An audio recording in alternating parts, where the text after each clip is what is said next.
ईसा ने किसी दिन एक अबदूत निकाला जिसने एक मनुष्य को गूंगा बना दिया था।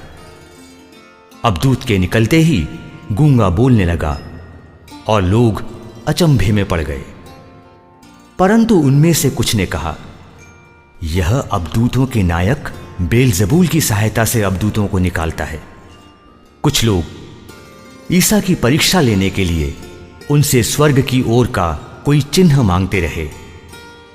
उनके विचार जानकर ईसा ने उनसे कहा, जिस राज्य में फूट पड़ जाती है वह उजड़ जाता है और घर के घर ढह जाते हैं। यदि शैतान अपने ही विरुद्ध विद्रोह करने लगे तो उसका राज्य कैसे टिका रहेगा? तुम कहते हो कि मैं बेलज़बूल की सहायता से अबदूतों को निकालता हूं। यदि मैं बेलज़बूल की सहायता से अबदूतों को निकालता हूं तो तुम्हारे बेटे किसकी सहायता से उन्हें निकालते हैं?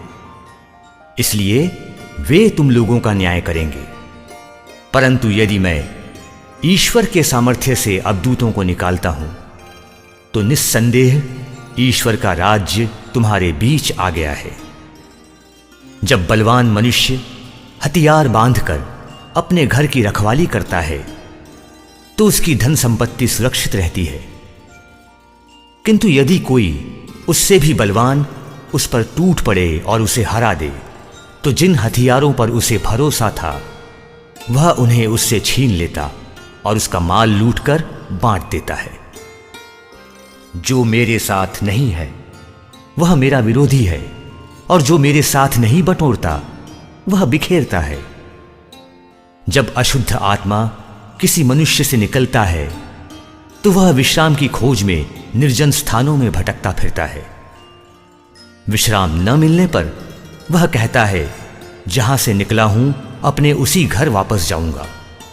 लौटने पर वह उस घर को झाड़ा बुहारा और सजाया हुआ पाता है। तब वह जाकर अपने से भी बुरे 7 अबदूतों को ले आता है और वे उस घर में घुसकर वहीं बस जाते हैं, और उस मनुष्य की यह पिछली दशा पहली से भी बुरी हो जाती है।